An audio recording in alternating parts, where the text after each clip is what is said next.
أشهد أن لا إله إلا الله وحده لا شريك له وأشهد أن محمدا عبده ورسوله أما بعد فأعوذ بالله من الشيطان الرجيم بسم الله الرحمن الرحيم الحمد لله رب العالمين الرحمن الرحيم مالك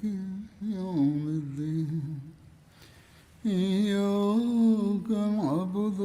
وإياك نستعين اهدنا الصراط المستقيم صراط الذين أنعمت عليهم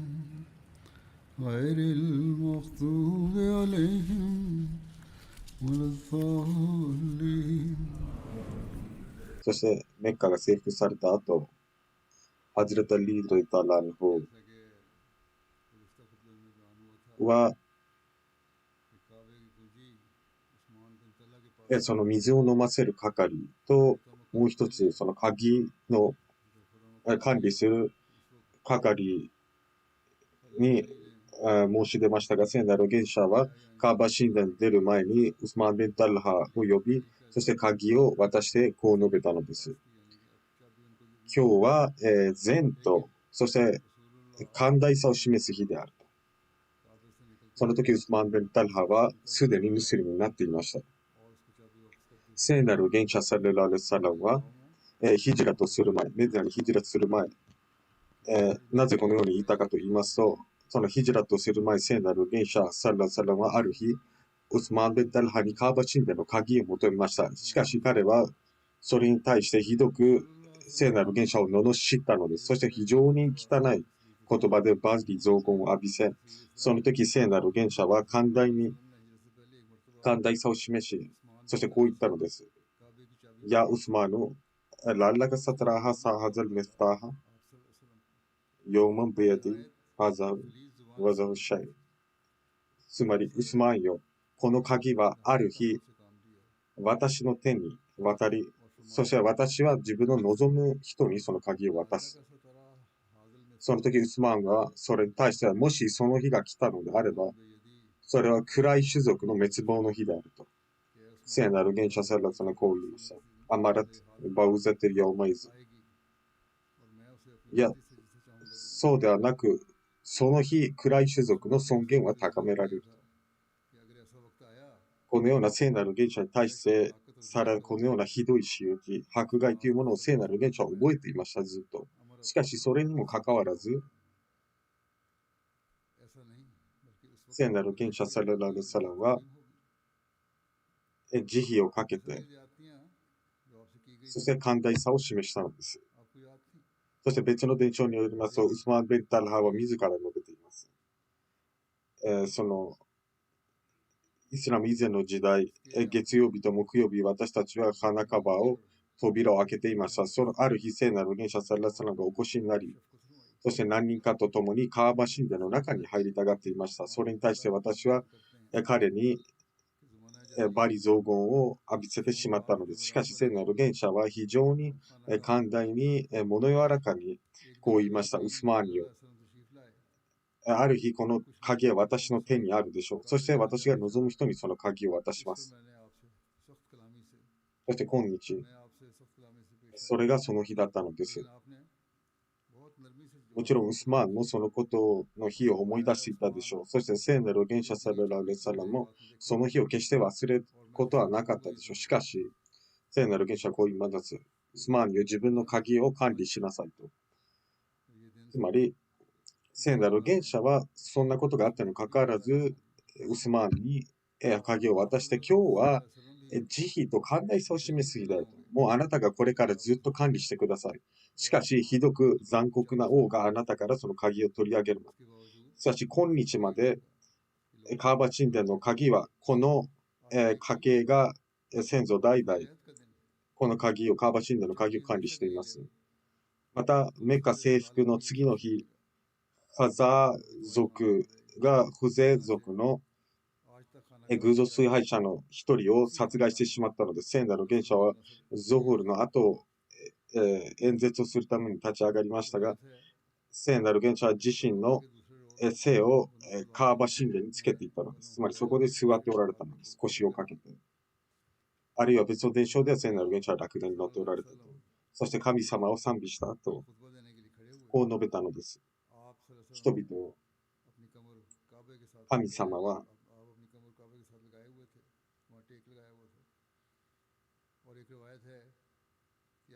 神様が天と地を創造した時からこのカーバ神殿を聖域に指定し、そして太陽と月を創造した時、そしてこの2つの山、つまりサファーとマルバです。それを創造した時、つまりその以前から神様はこの人々がそこを聖域としたのではなくて、神様がずっと前から聖域として定めていたのです。そして審判の日までこの場所は聖域であると。聖地であると。ですから神と審判の日を信じる人にとって、この聖域内で、この聖地の中で血を流すようなことは非合法であり、そして木を伐採してもいけません。そしてそれは私以前誰にも許りませんし、これからも誰に対してもこれは許されることはないです。私にとっては一時だけ、わずか一時だけそれが許されましたが、しかし、その神聖さは昨日神聖さがあっている、今日も神聖さが守れるんです。ですから、これを人々に伝えてください。聖なる元首サラルサラムが戦いを起こしではないかという人に対してこう言ってください。それはなぜかと、神様が一時だけ自分の預言者のためにそれを合法として、あなた方にとってはそれは非合法なのです。ですから人々を神様に対して牙を向ける人とは、その聖域内で、聖地内で誰か手にかけた場合、殺めた場合です。あるいは復讐として誰かを殺めた場合、バヌコザーよ、決して過ちを起こしではない。あなた方はすでに一人を殺してしまいました。しかし私がその代償金を肩代わりしよ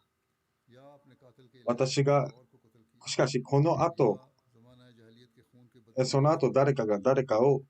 手にかけた場合、あるいは被害者家族になってしまった場合は、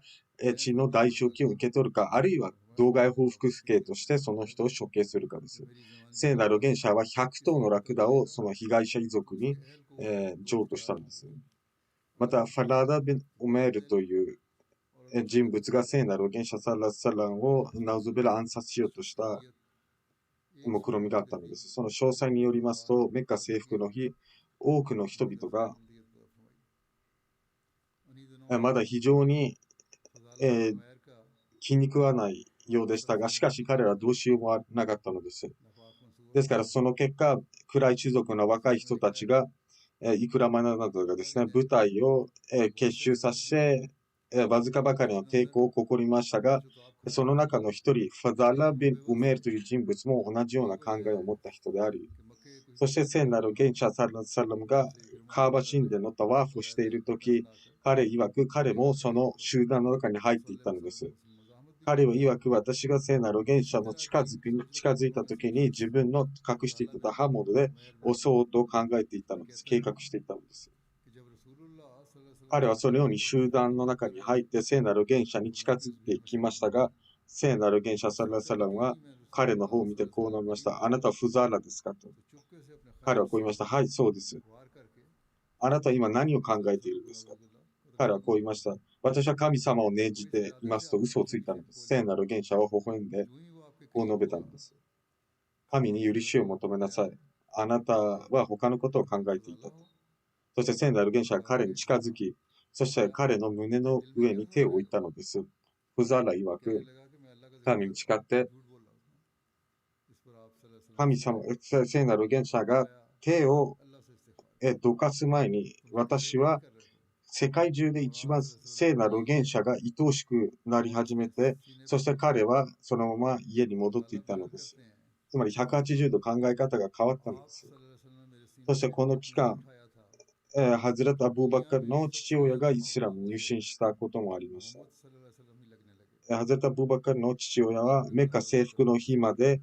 ムスリムになっておらず、視力も衰えていました。そしてメッカ征服の日、聖なる現者サラサラが聖域に入ると、ハラムに入ると、ハズラト・アブーバッカルは自分の父親を連れて聖なる現者のもとへ発散したのです。聖なる現者が彼らを見ると、聖なる現者サラサラこう述べられました。アブーバカルよ。あなたはなぜこのご老人をここまでわざわざ連れてきたのですかと。私が自ら彼の家に赴いたでしょう。ハズラト・アブーバカルはこう言いました。聖なる現者。いえ、彼らこそが聖なる現者のもとへ発散じるべきで、あなたはそのような面倒をかける必要はない。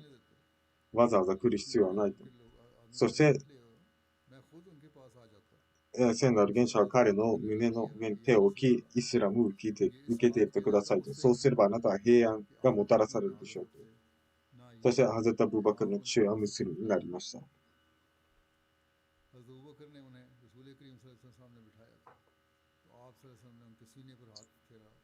そしてまた別の伝承で、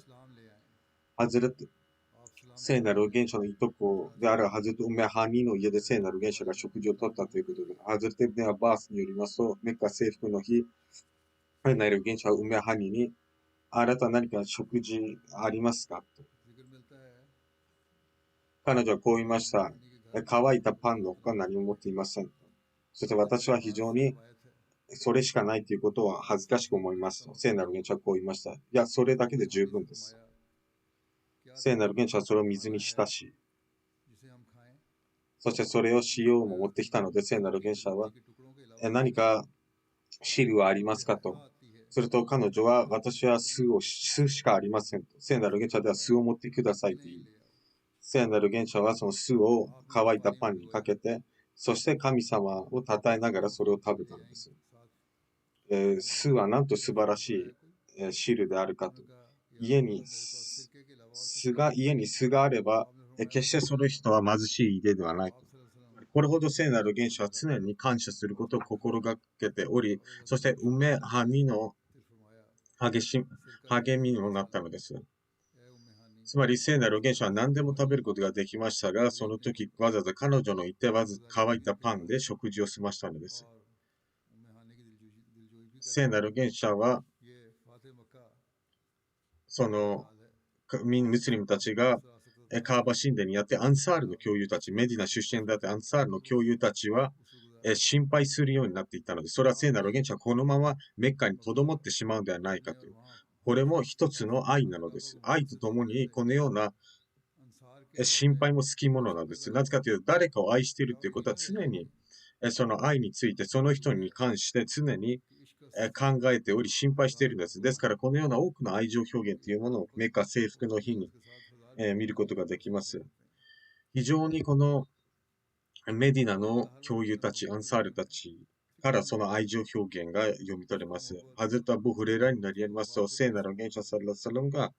メッカにやってきて、そしてメッカに入り、そして聖なる現象サルラサラムはハジレ・アスワのところに行き、そこに口づけをしたのです。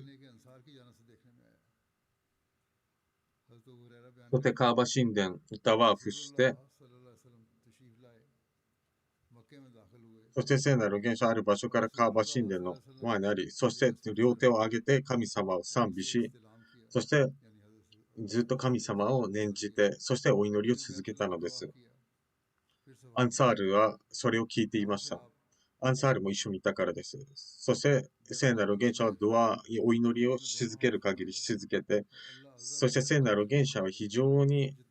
忙しかっており、そしてメッカに人に対する寛大な措置全員許したという、それを見ながらアンサールたちは、お互いに心配していたのです。聖なる賢者サラララサラはもうこのまま、どうやら自分の町と自分の部族に対する愛情がもう勝っているようだと。もしかしたらもう聖なる賢者はメディナへ帰らず自分たちの部族と親戚たちと一緒にメッカに留まるかもしれません。すると彼らはそれを考えて非常に悲しくなったのです。ハゼタブ・フレイラによりますと、アンサールがこの状態になったとき、聖なる元者、サララルサラムはその間、ワヒ啓示を受けたのです。で、聖なる元者が神様の啓示を受け取ると、それは周りの人にもわかるようになっていたのです。その時、啓示がある時は誰も聖なる元者と目を合わせることはなく、そして啓示が終わると、聖なる元者、サララサラムはこのように述べられました。アンサールの教友たちよ。彼は、はい、聖なる元者。あなた方は今、私が自分の町と自分の部族を愛するようになったと。愛が勝っていると、アンサール、はい、私はそのように考えていました。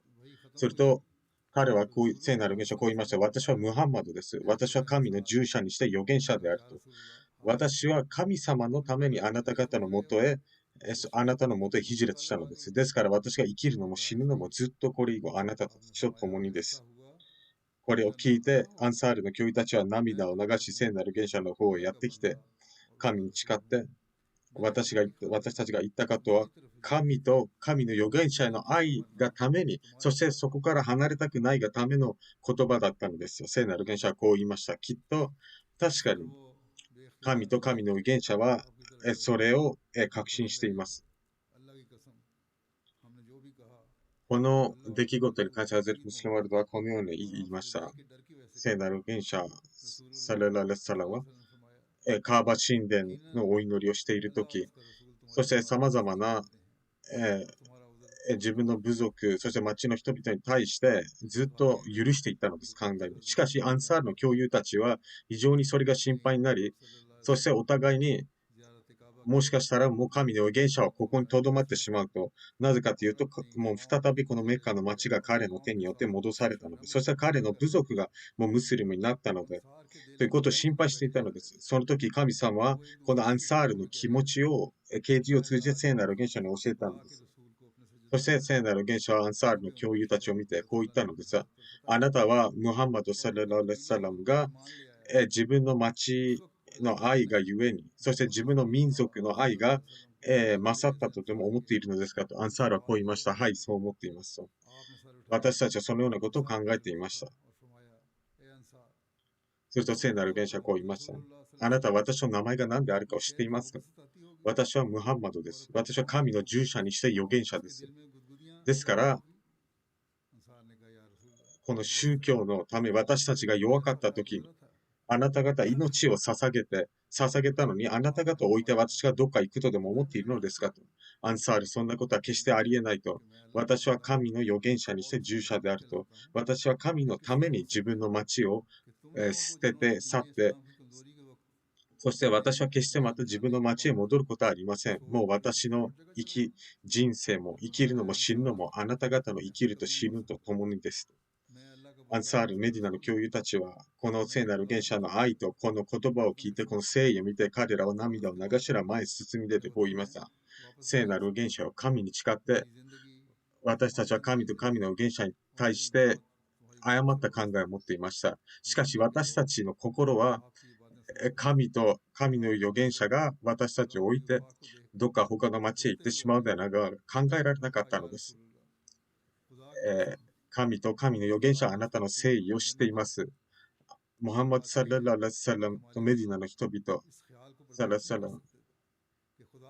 このアンサールの共有と聖なる元者の愛情あふれる、この光景を見て、必ずしやメッカの人々は、物理的な目から涙を流していたのでも、心の中では涙を流していたでしょう。このような、今までには類を見ない、この大事な宝のような存在を彼らは以前に町から追い出してしまったのです。そしてこの神の預言者が再び神の助けとともにメッカへやってきたとき、彼らは今自ら喜んで次はメッカの町を、後にしてメディナに行くということでしょう。ハズレテ・イブネ・アッバースからの伝承によりますと、アブ・スフィアンは聖なる元者が歩いているのを見て、そして教友たちも聖なる元者と一緒にいました。それとアブ・スフィアンの心の中でもう一度戦う力があれば、もう一度軍団を集めることができればと。すると聖なる元者はアブ・スフィアンのところへやってきて、彼の胸の上に手を置き、すると神様は再びあなたに屈辱を与えるでしょうと述べたのです。もし戦争したのならあなたは再び屈辱を受けていたでしょうと。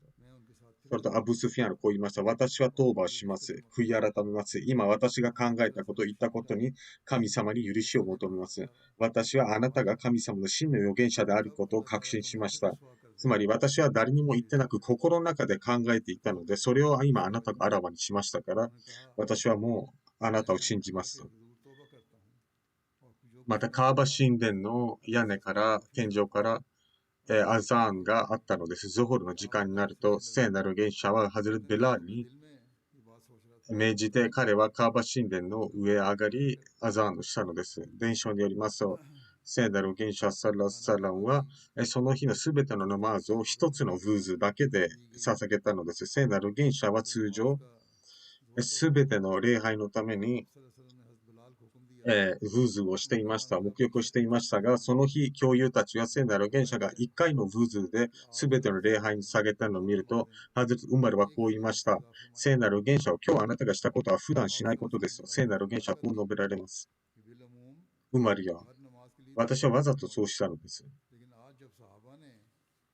学者たちはこれの見解をこのように出しています。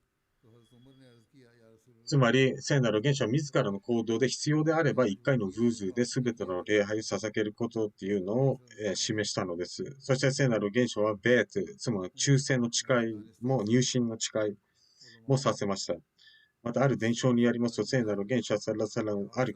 人物はその日彼を見て、聖なる元首は人々から忠誠の誓いを立てていました。ミス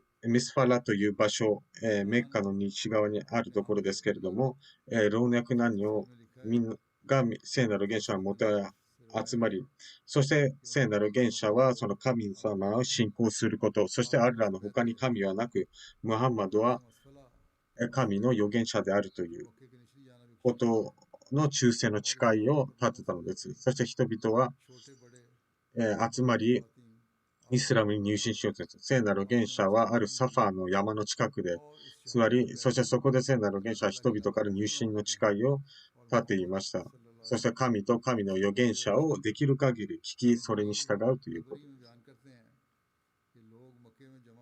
男性の入信の誓いが終わると次は女性陣の入信の誓いがありました。その中にアブスフィアンの妻であるヒンドもいました。このヒンドという女性は妻では自分の顔をベールで、覆っていました。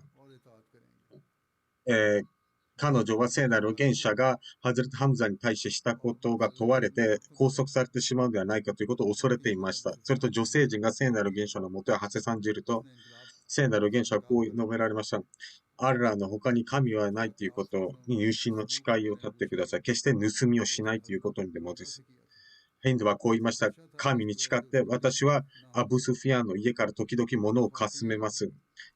夫の家ですからそれが間違っているか間違ってないのかは知りませんとアブスフィアンはすべて聞いていました。今あなた方が過去にかすめたものを私は許しますと合法とします。神様があなたを許してくれます。すると聖なる預言者はヒンドを認識して、あなたはヒンド・ビント・ウトバですかと言いました。はい、そうですと言いました。しかし、過去にあったことは水に流してください。もう許してください。私が今までイスラムとあなたに対してしたことをどうか水に流して許してくださいと聖なる預言者はこう言いました。決して貫通を起こさないでください。自由な皆女性も貫通を犯すのですかと。そして聖なる預言者はこう述べました。自分の子供たちを決して手にかけないでください。ヒンドはこう言いました。私たちは小さい頃から育ててきたので、しかしあなたがバドルの戦いの日、あなたが、手にかけました。聖なる預言者はそれを聞いて、そしてハズレット・ウマルは微笑み、そして聖なる預言者はこう言いました。決して、つまり、間違った主張はしないでくださいと。彼女はこう言いました。はい、それは間違ったお子であり、他にも大きな間違った罪があります。そして私に不服従でないこと。また別の伝承では、ヒンド・ビンテ・ウトバは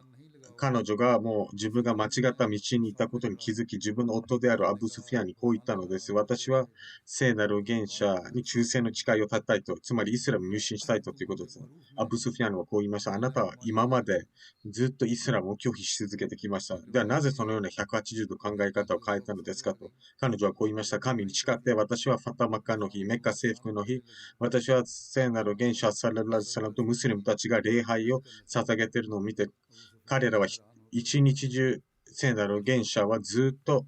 祈りを捧げており、ムスリムたちもずっとサジダやルクをしながら礼拝をしていたんです。今まで私はそのような礼拝をしている人は見たことがないと、アブスフィアンはこう言いました。では自分の民族、部族の誰かと一緒に聖なる元者を持って行きなさいと。すると彼女は、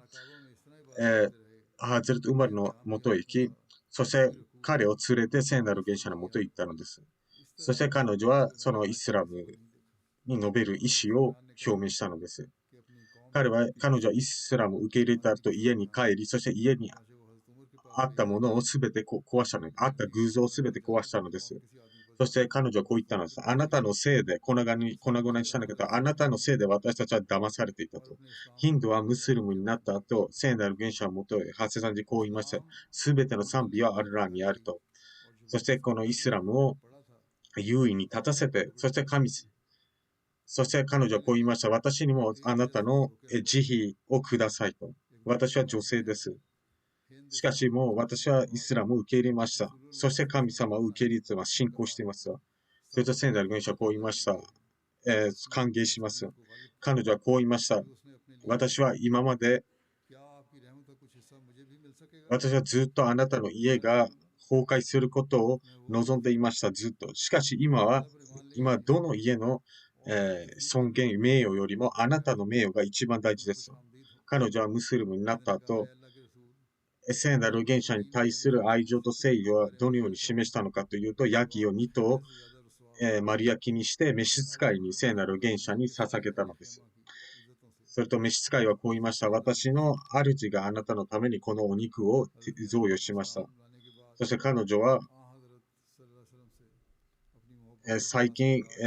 家畜が減っていっているので、どうかお祈りしてくださいと。聖なる元首はこのようにお祈りしたのです。あなたの家畜とその子孫、子供たちにも、祝福があるようにすると。その召使いによりますと、その後、このお祈りの後、私が今まで見たことがないほど家畜が、増えていったのです。そして、ハズレット・ヒンディ曰く、これは聖なる元首のお祈りのおかげだと。アブ・スフィアンの妻であったヒンドゥがどのようにイスラムを受け入れたのか、ハズレット・ムスリムを入れたのをこのように述べています。彼女こそが聖なる預言者のおじを殺害させ、そして非常に侮辱を与えたのです。そしてその時、すでに聖なる元首は彼女を罰することを考えていました。しかし女性陣がイスラムに入信するとき、彼女もそれに紛れてイスラムに入信したのです。彼女はその時顔を覆っていました。彼女は非常にすばしこかったので、神、シルクをしなさい。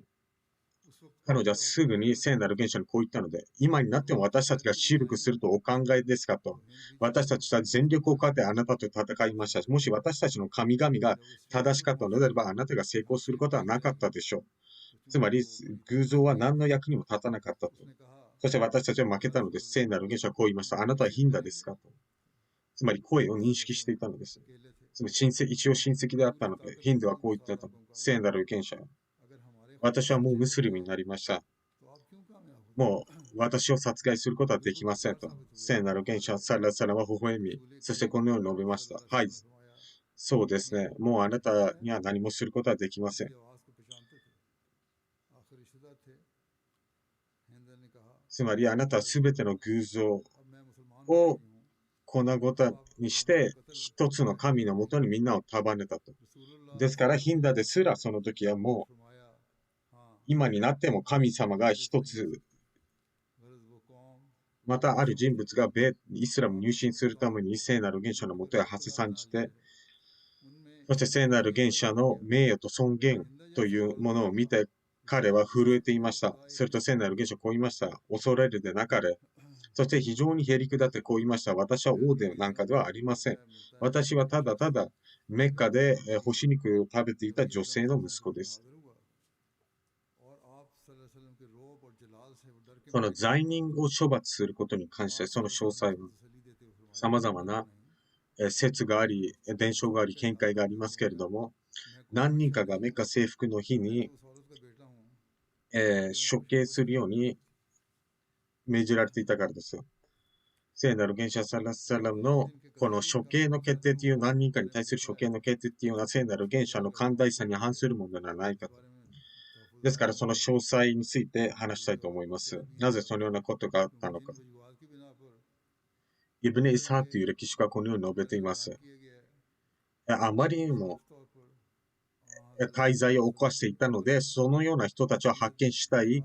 処刑するように命じられているのは8名の男性と6名の女性です。セルトル・ハラビアという歴史書によりますと、合計そのような人物は11人が処刑の対象であったと。ワクディはその10人がその処刑の対象であったと。また、そのブハリーの解説書には、その14名の名前も載っています。アブドゥラ・ベンザ・イクラ・ビン・アビジャハル、ミケア・ビス・サババ、ハバーベン・アスワなどです。また別の伝承によりますと、聖なる元者サラサラムはメッカ征服の日、4名の男性と4名の女性以外は全員許したということです。彼女がどこにいても処刑するように命じていたのです。また別の伝承で聖なる元者サラサラムメッカ征服の日、この4名のほかみんなを許し、保護を与えたのです。アブドゥル・ウザビン・ハテル・ミキヤス・ビン・スババ、アブドゥラ・ビン・サービン・アビサラ、そしてウメサラです。また別の歴史家はこのように述べています。聖なる元者が処刑の対象とした人々に対して、その中のほとんどは聖なる元者サラさんが許したと。そしてわずかばかりの人しか処刑にされなかったと。それは聖なる元者がみんなを許す前にすでに処刑にされていたということです。ハズレット・ムスリム・ラダナはこの出来事に関して述べたご自身の意見は、11名の男性と4名の女性に対しては、大罪を犯したということが証明されており、彼女たちは戦争犯罪人であったので、聖なる元者はその処罰の対象としていたのです。彼らはただイスラムに対して迫害をしたという理ではなくて、彼女たちは戦争犯罪人でありましたが、人々の訴えを聞き入れてほとんどを許したのです。ハズレット・ムシーモード・アレスラムはこの件に関してこのように述べています。聖なる元者サララレサラムはメッカの人々と他の人々つまりメッカを征服した後、すべての力を持っていたにもかかわらず、全員を許したのです。そしてわずかばかりの戦争犯罪人であった。そして神様からの命令のもとに処刑をした人は何人かいました。そしてこのように他にも大きな迫害を受けたりしていましたが、全員を許したのです。処刑された人々に関してその理由は歴史にも述べられています。私はしかしそれはあまり、納得のいく見解ではありません。アブドゥラブン・フザという彼は以前イスラムを受け入れていました。そして聖なる元者は彼はアブドゥラと命名し、そして彼はヒジラをしてメディナへ行きました。ザカートを徴収するために彼を別の部族のもとへ派遣しました。そして彼には一人の召使いがおり、様々な身の回りの世話をしていました。彼ら二人が、テントを張り、そこで人々が来てザカートを支払っていました。イブネ・ハタルはそのフゼールの人物にご飯を作るように命じていましたが、その時、自身が目覚めた時、彼は食事を用意しておらず、彼は怒って彼を手にかけてしまったのです。そして彼はイスラムを帰教し、メッカへ逃れていきました。彼は詩の中で聖なる元者に関する非常に侮辱的な詩を歌っていたんです。ハズラット・アナスによりますと、聖なる元者はメッカ征服の日、メッカへ入り、そして兜を取るとある人物がやってきて、こう言いました。イブネ・ハタルはそのカーバ神殿にいると。聖なる元者は彼を処刑するように命じられたのです。またそしてミキヤス・ビン・スバーバに関してです。彼はあるアンサールの教諭を殺害するためにムスリムになったふりをしていたのです。なぜかというと、そのアンサールの教諭は、オホドの戦いの日、敵だと誤って、手にかけてしまったのです。ミケスはその賠償金も受け取りましたが、しかしその後、その自分の兄の殺した人物を殺害し、そしてイスラムを帰教して、メッカへ逃げましたが、メッカ征服の日に彼は処刑されました。ホレスベンのケースという人物がいます。彼に関して聖なる現者サラサラも彼を処刑するように命じられていました。なぜかというと彼は聖なる現者に様々な苦痛を与えており、ハズレタリーが彼を討ち取ったということです。また別の歴史家によりますと、ホレスベンのゲールが処刑にされた理由は彼は聖なる現者に様々な苦痛を与えていたからであり、しかし彼が処刑にされたのは別の理由があるからです。なぜかというと聖なる現者に対して聖なる現者自身の個人的な問題で、あるいはひどいことをされたかといって決して復讐をする人ではなかったからです。そしてタラビのコゼビンフザイ、彼も聖なる現者を侮辱する歌をたくさん歌っていましたが、ハズレット・アリが彼を手にかけました。そして、エカリーナという彼の召使いがいました。彼女も聖なる現者を侮辱する歌をよく歌っていましたが、彼女も処刑にされました。このように、この処刑された人は14名から15名だと言われていますが、しかし研究をし続けると、この数は間違いであり、彼らが処刑にされたその流因、犯罪というもの自体が、その歴史家たちが間違っていることが証明されます。ほとんどがなんかイスラムを帰教したから、あるいは聖なる現者に対して苦痛を与えたからという理由で処刑されている。それは、このようなこのような罪、そのような罪名こそが、これは後になって作られた考え方だとわかります。なぜかというと、聖クラン、そして聖なる現者の行いからわかることは、あるいは預言者を冒涜すること、イスラムを帰教することに対する処罰が処刑だというのは間違っています。なぜかというと、聖クランで証明されたのは別にイスラムを帰教しても処刑にはならないということです。そして聖なる現者の美徳人生を見ても、行いを見ても、いくら聖なる現者に危害を加えたから、冒涜したからといって、決して処刑になるような罰は与えられないということです。ですから、メッカ征服の日に処刑が決まった人々というものは何か他の罪を犯したから、ハズムスリムが戦争犯罪を犯してあるから、あるいは誰かを殺害したからという理由であって、ただただ聖なる現象を侮辱したから、侮辱する歌を歌ったからといって処刑になるようなことは決してありえないことなんです。ですから、ある、南アジアのアッラマ・シブレのマニという歴史家はこのように記述しています。でそれによりますと、この歴史家の見解によりますと、聖なる現者サララサランは、メッカの人々に対して保護を与えました。全員には保護を与えましたが、10人に対しては、どこで発見しても処刑するようにと命じられていました。アブドゥラ・ベル・ファタルなどは、殺人を犯していたので、道外報復刑として彼らは処刑されたのです。しかし、他の人々は、彼らはメッカで聖なる現象に対して苦痛を与えたり、あるいは聖なる現象を侮辱する歌を歌っていました。その中の、女性の一人が、処刑にされました。これそういうふうに言われていますが、しかし、構成的な研究の結果、この伝承は間違っていることが分かります。なぜかというと、メッカ全体が聖なる現者を侮辱したからです。もし聖なる現者を侮辱したり、苦痛を与えたりしたから処刑にされたというのであれば、それは全メッカが行って、住民が行っていたので、ですからメッカ全員を、処刑にするべきでしたが、聖なる現者はそのようなことは決してしていません。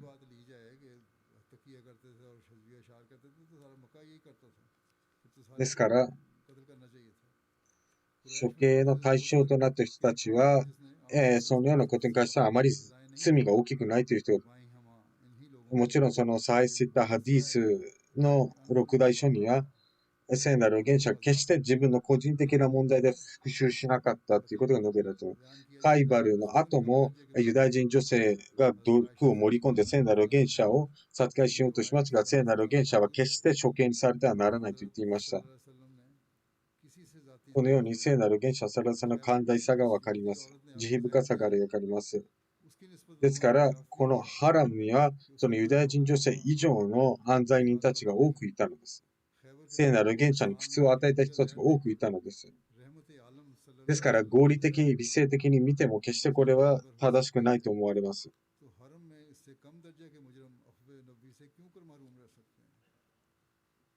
ですから、サヒ・ブハリにはイブネ・ハタルが処刑にされたということが述べられていますし、同外報復刑として処刑されたのです。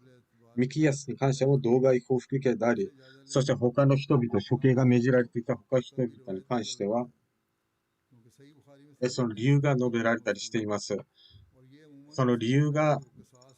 ただただ聖なる原者に苦痛を与えたと言いますが、それは間違っています。そのために処刑にされたのではありません。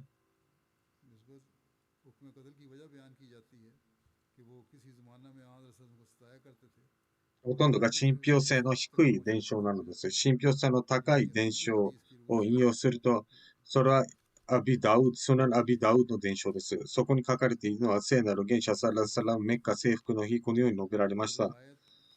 4名だけは保護が与えられないと。アブダウドはそのハディースを引用しながら、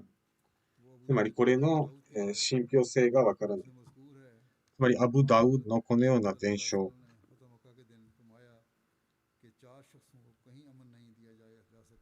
に関して、他の歴史書でもそれは信憑性が低いとされています。もちろん、暗い種族のリーダーたちの中には、イスラムを敵対するがあまり、憎悪するがあまり、聖なる原者がやってくるのを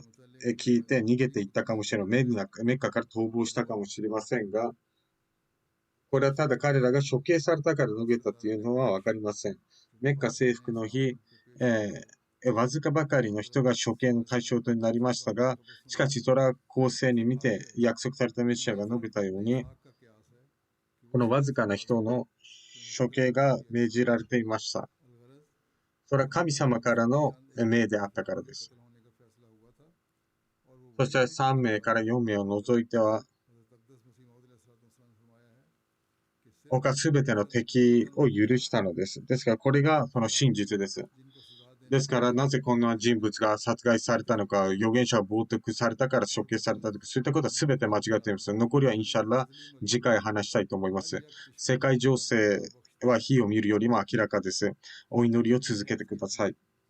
私は以前にも何度も述べましたし、今も言いますが、緊急事態に備えて、非常時に備えて、私は以前に何度も幾度なく述べましたが、緊急事態に向けて、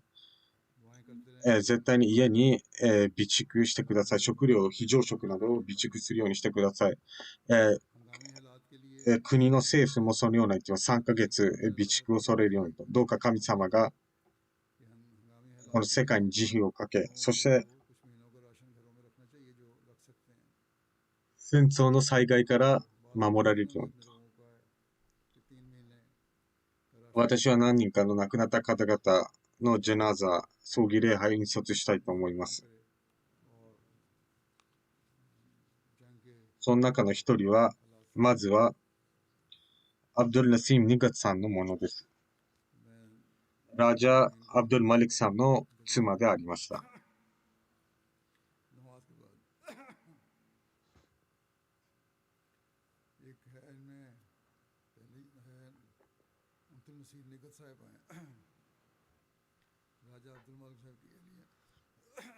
彼女は先日70歳で亡くなりました。彼女はワシエット制度の一員であり、ミルザ・シェリーフ・マツァブ・レタランノの、孫娘でありました。そしてハズラト・ナワブ・アブドゥル・ハフィーズ・ベガム・サイバーの孫であり、カナル・ダウデムさんの娘でありました。彼女は長い間アメリカ合衆国で過ごし、そこでも彼女は10年、ラジナ婦人部の財務担当として、おもてなし担当として務めていました。娘のアムナに乗り入れますと、彼女は積極的にチャリティーをする人では誰にも悟られないようにチャリティーをしていってみました。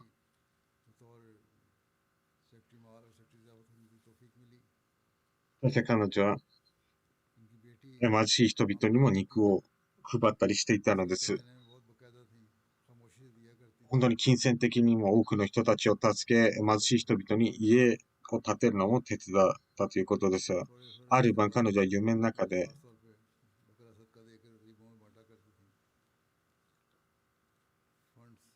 彼女は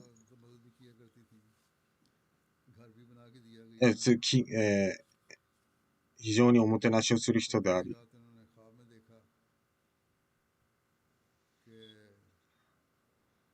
コーチたちにも助けていました。もちろん私は今まで見てきましたが、彼女はよく夜礼拝をしていました。お祈りをしていました。どれくらいお祈りしたかというと、床が揺れるほどお祈りしていたのです。おもてなしは積極的にする人であり、彼女によりますと、私たちは神様の念じる仕方、ドゥルーツシリフを唱えた後、そして約束されたメシアのナザム、詩の一部を読んでいましたし、私たちもそれを覚えました。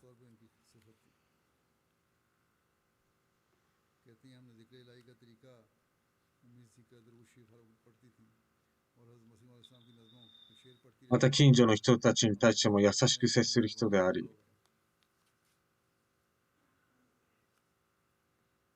また甥っ子によると、彼女は密かに人々を助けており、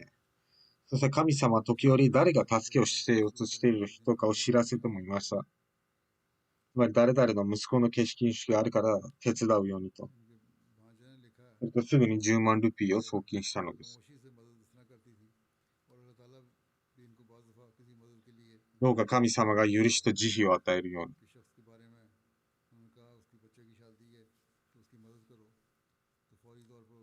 また別のもう一つの葬儀礼拝は、アルハージ・ヤクーブさん、イブネ・アブ・バカルさんのものです。彼はアハマディア、高等学校の校長でありました。そしてガーナの、布教担当でありました。彼は63歳、交通事故により亡くなりました。彼はツイア制度の一員であり、彼はマルケスセンという町へ向かっている途中、トレーラーと事故に遭い、頭部に重傷を負い、亡くなりました。遺族には2人の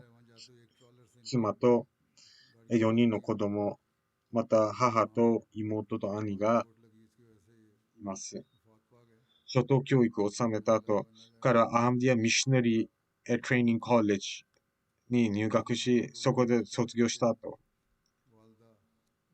ジャマートに、様々な場所でジャマートに奉仕しました。そして、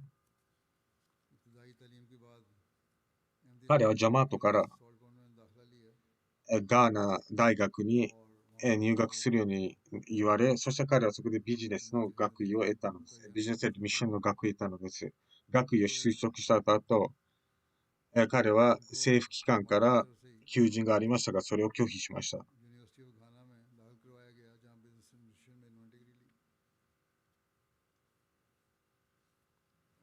なぜかというと、彼はワクフェゼンデギであり、そして彼は常にワクフの魂とともに責任を果たしたのです。もちろんその政府が運営していましたが、ジャマートの学校であり、サマカカマシーなどのアハマディア学校で彼は校長として務め、そして現地の人々も彼をよく懐かしがんでいましたし、政府のお役人さんたちも、彼に対して敬意を持っていました。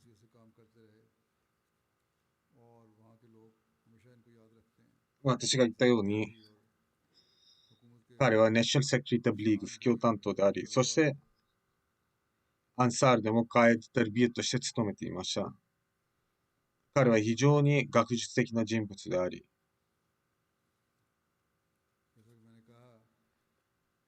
彼は教育分野において、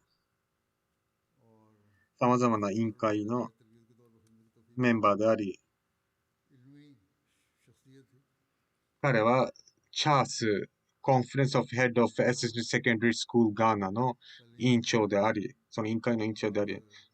そして、ナステ、カワマヌクラムユニバーシティオフサイエンス&テクノロジーの、理事の一人であり、そして GTEC、ガーナテリトリーエデュケーションコミッションのメンバーでもありました。また WEC、West Africa Examination of Council のメンバーであり、また African Confederation of Principals の理事長でもありました。彼が亡くなった時、南アフリカのプリンシパル・エソシエーション・エクスプレスは哀悼の意を表し、非常に彼は努力家で誠意のある人であったと述べていました。彼は常に私たちの成功の秘訣は常に宗教とつながっていることとカラファト・アハマディヤとの関係でした。彼は本当に素晴らしい父親でもあり、夫でもあり、そして本当に面倒見のいい寛大な人物でありました。ラマダン中彼は何度も聖クランを読破し、そして家の人々にも礼拝の方を進めていました。彼は素晴らしいリーダーシップを持っており、それと同時に彼は本当に謙虚な人物でもあったのです。そして責任を持って一つ一つの仕事を全うしていました。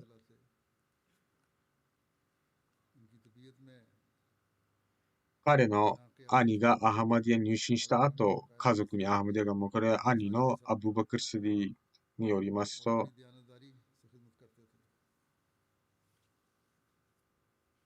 彼の父がサードポンドにあるミッショナリー・トレーニング・カレ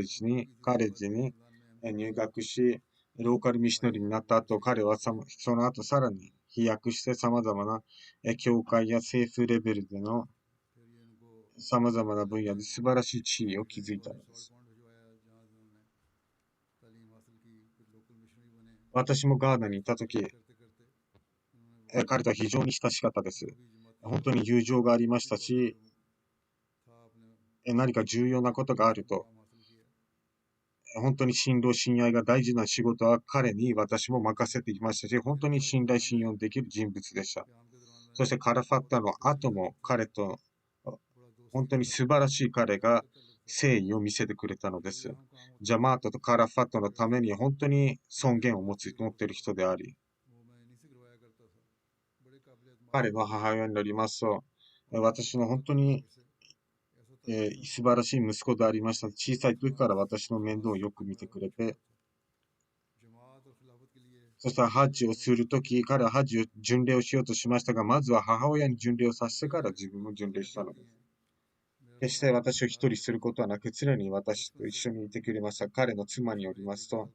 彼は非常に人を愛する責任感の持った人であり、子供たちにとっても本当に寛大な父親でありました。そして常に彼は、ジュマートのために犠牲を払う必要があると述べていました。彼の息子によりますと、彼は常に私たちの信仰というものを強くしてくれて、そして宗教とつながっていることの重要性を説き、様々な場面において素晴らしいガイダンスをくれました。ですから彼の存在というのは私たち家族全員にとっても道しるべなようなものであり、礼拝、ファジェットの礼拝、タハジュットのために私たちを起こし、そしてラマダン中は特に私たちそうするようにしていました。月曜日と木曜日は必ずローザー断食をしていました。彼は本当に謙虚な人物であり、どの人に対しても本当に尊敬を持って接していたのです。それが後輩であってと、本当によく微笑む人であり、サイードゥン・アブバカル、お兄さんですけれども、父が亡くなった後、私たちの面倒を見てくれて、本当父のように私たちの面倒を見てくれたのです。礼拝であったりだとか、そして、すべての様々な私が必要としていることを満たしてくれたのです。で、神様が許しと慈悲を与えるように、そして子供たちにも彼のような素晴らしい誠意ある人間にしてくれますように。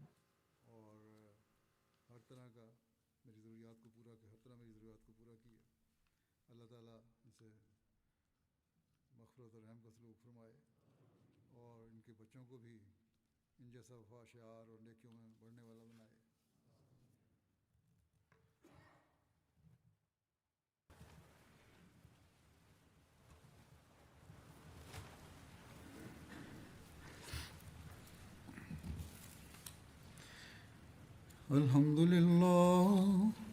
الحمد لله نحمده ونستعينه ونستغفره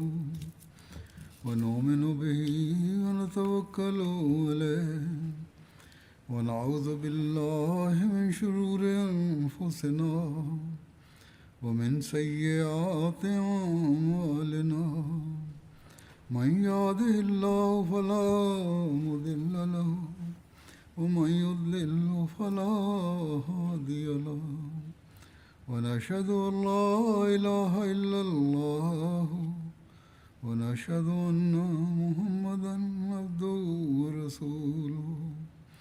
عباد الله رحمكم الله إن الله يأمر بالعدل والإحسان وإيتاء ذي القربى وينهى عن الفحشاء والمنكر والبغي يعظكم لعلكم تذكرون. اذكروا الله يذكركم وادعوه يستجب لكم ولذكر الله